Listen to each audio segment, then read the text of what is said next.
Josh Bartlett, ladies and gentlemen. I'm really excited to bring him to the stage. Hey guys, how you all doing? Cool, thanks very much Trey for having me, I appreciate it. What I have for you guys today is some awesome, no-fat, killer content which will teach you how to kill it with software and make a huge amount of money. Do you want to hear that? Yeah. Okay, cool. But first of all, I'm going to tell you a story about how I made a grown man cry, and it has nothing to do with wearing a mankini on stage, I promise. So, the reason I'm telling you this story is not just because I'm proud of the fact that I made a grown man cry or anything, it's because it marks when I first started working for myself, and the biggest shift I've had ever when it comes to working for myself. And that shift of mindset is the thing that changed everything for me, and it's integral to every single part of my business. Without this, I don't think I could have done what I've done, so I have to tell you about this right now. So it was 2004. I was working for a bank. It was before I'd made any money myself or worked for myself. The bank I worked for was in Bristol in the UK. Anybody ever been to Bristol? Oh, cool. What did you think of it? Like it? I didn't like it. I moved to the other side of the world. But anyway, so I was in Bristol. It was a Monday morning. I was tired. I didn't want to be there. I was working in a job I really didn't want to be doing. And I was sat in my office. And I was looking out, daydreaming, probably thinking about making millions of dollars online or growing a beautiful head of hair like Trey has. And I looked out and I saw this guy walk in with his family. He had his wife and his 2 kids with him. And I recognized him. I thought, I know this guy. I know who he is. And I'd seen him on the Friday before. And this is a guy that my colleagues had set up this big financial package for him. And I'd been the last guy that he'd seen, and I'd filled out the paperwork and kind of sent him on his way. And I walked out to go and greet him, and I thought, I wonder what this guy wants. And I looked at him, and he looked really upset, and his wife looked really upset as well. And so I thought, well, what's wrong? I come into my office, I brought him into my office, I closed the door, and I sat down with him. I said, what's the matter? What's going on? Are you okay? How can I help? And he said, well, I haven't had any sleep all weekend. I took this financial package that your colleagues gave me, and I went home and actually read through all of it because I don't really understand this stuff, and I trusted them to advise me in the right way. So he went home and he went through it, and he realized that, you know what? I'm actually worse off than I was before. And this is a guy that couldn't afford to be worse off.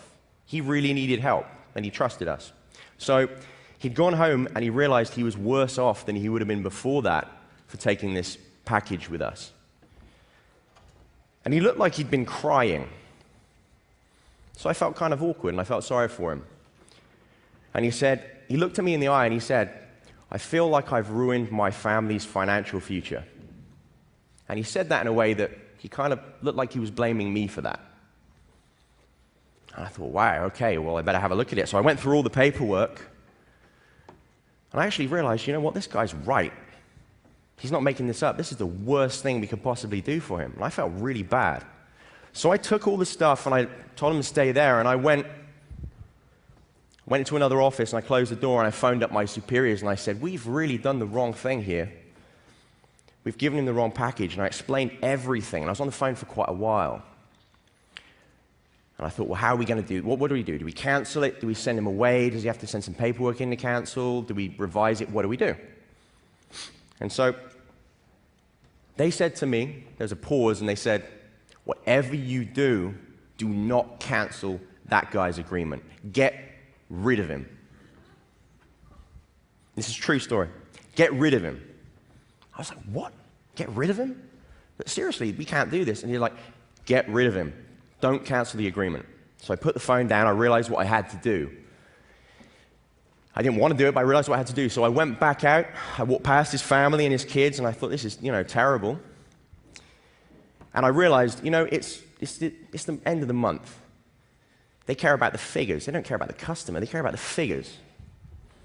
So I went into my office, I'd walked past his family, and I saw his kids sat there, and I sat down with him, and I looked at the paperwork, and I said, you know what? And I went on the computer, and I canceled it. Thank you.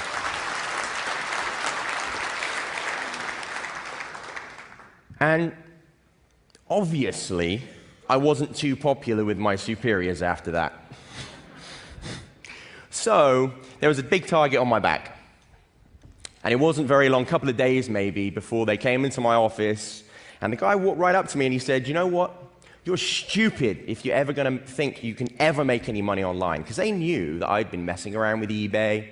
I'd been trying to make some money online. And they probably figured that, if he thinks he can make money online, he figures he doesn't need to be able to make money here. So he's just kind of doesn't care. And I said, what? He said, you're stupid if you think you can make money online.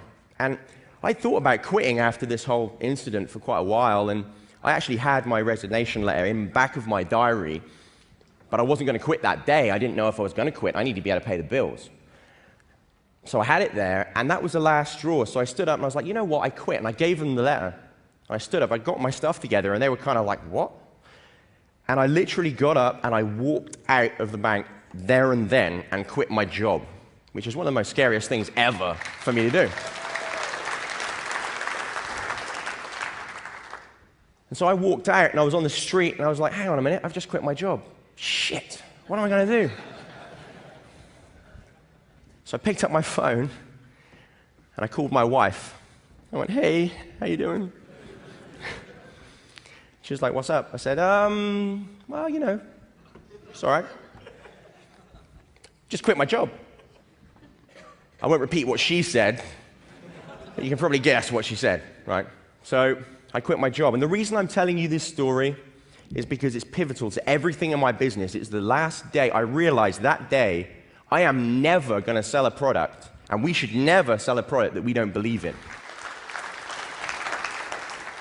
And that was the day where I realized that. And I realized I don't want my customers to feel like that guy. I want to make a lot of money, but I don't want my customers to feel that way, right?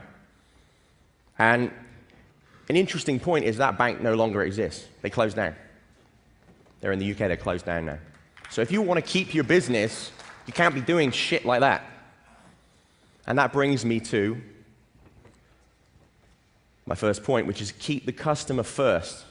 Always keep them first. Make sure that you're making cool stuff and think about them before you think about the figures.